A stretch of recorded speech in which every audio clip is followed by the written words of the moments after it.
ଯେମିତି ଆମ ଭାରତର ଜାତୀୟ ପିତା ହଉଛନ୍ତି ମହାତ୍ମା ଗାନ୍ଧୀ, ସେମିତି ଡୋନାଲ୍ଡ ଦିବାର ସ୍କଟଲ୍ୟାଣ୍ଡର ଜାତୀୟ ପିତା ବୋଲି କୁହାଯାଏ। ଯେତେବେଳେ 1999 ସ୍କଟଲ୍ୟାଣ୍ଡରେ ପ୍ରଥମ ପାର୍ଲାମେଣ୍ଟ ତିଆରି ହେଲା, ତାର ପ୍ରଥମ ଫାର୍ଷ୍ଟ ମିନିଷ୍ଟର ବା ପ୍ରଧାନମନ୍ତ୍ରୀ ଯେମିତି ଆମେ କହୁ, ସେମାନେ ଫାର୍ଷ୍ଟ ମିନିଷ୍ଟର ବୋଲି କହନ୍ତି, ତାର ପ୍ରଥମ ଫାର୍ଷ୍ଟ ମିନିଷ୍ଟର ଥିଲେ ଡୋନାଲ୍ଡ ଦିବାର। ଏବଂ ସିଏ ସ୍କଟଲ୍ୟାଣ୍ଡର ଉନ୍ନତି ପାଇଁ ବହୁତ ଗୁଡେ କାମ କରିଛନ୍ତି। ତାଙ୍କ ବିଷୟ ତମମାନେ ପଢିବ ବୋଲି ମୁଁ ଚାହୁଁଛି ବା ଜାଣିବା ଦରକାର। ତାଙ୍କର ଗୋଟେ ପ୍ରତିମୂର୍ତ୍ତି ଅଛି ଯୋଉଟା ଗ୍ଲାସଗୋ ସହରରେ, ଗ୍ଲାସଗୋ ସ୍କଟଲ୍ୟାଣ୍ଡ ଗୋଟେ ବିରାଟ ବହୁତ ଗୁରୁତ୍ୱପୂର୍ଣ୍ଣ ସହର, ରାଜଧାନୀ ତ ଏଡିନବରା, ଗୋଟେ ଗୁରୁତ୍ୱପୂର୍ଣ୍ଣ ସହର ଗ୍ଲାସଗୋ। ସେ ଗ୍ଲାସଗୋର ରୟାଲ କନସର୍ଟ ହଲ ସାମ୍ନାରେ ତାଙ୍କର ଗୋଟେ ପ୍ରତିମୂର୍ତ୍ତି ଅଛି।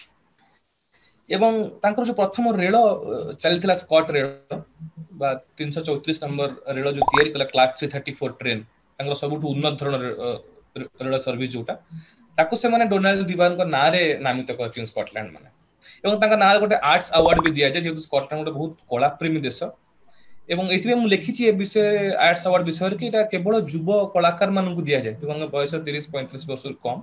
ଏବଂ ଯିଏ ସର୍ବକନିଷ୍ଠ ଆୱାର୍ଡି ଯିଏ ପୁରସ୍କାର ପାଇଥିଲେ, ସେ ମାତ୍ର 9 ବର୍ଷ ବୟସରେ ପାଇଥିଲେ। ତାଙ୍କ ନାଁ କନର ସିନକ୍ଲେୟାର। ତମେ ଯଦି କେବେ କନର ସିନକ୍ଲେୟାରଙ୍କ ବିଷୟରେ ଜାଣିବାକୁ ଚାହିଁବ, ତମେ ଖୋଜି ପାରିବ।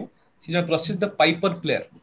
ପାଇପର ମାନେ ବଂଶୀ ଯେମିତି ଆମେ ବଜାଉ, ସେମାନେ ପାଇପର ବୋଲି ଗୋଟେ ଇନଷ୍ଟ୍ରୁମେଣ୍ଟ ବଜାନ୍ତି, ୱିଣ୍ଡ ପାଇପ୍ ବୋଲି, ବ୍ୟାକ୍ ପାଇପ୍ ବୋଲି କୁହାଯାଏ। ସେ ବ୍ୟାକ୍ ପାଇପର ପ୍ଲେୟାର ହଉଛନ୍ତି କନର ସିନକ୍ଲେୟାର, ଏବଂ ମାତ୍ର 9 ବର୍ଷ ବୟସରେ ସେ ଦିୱାର ସ୍କଲାରସିପ୍ ପାଇଥିଲେ।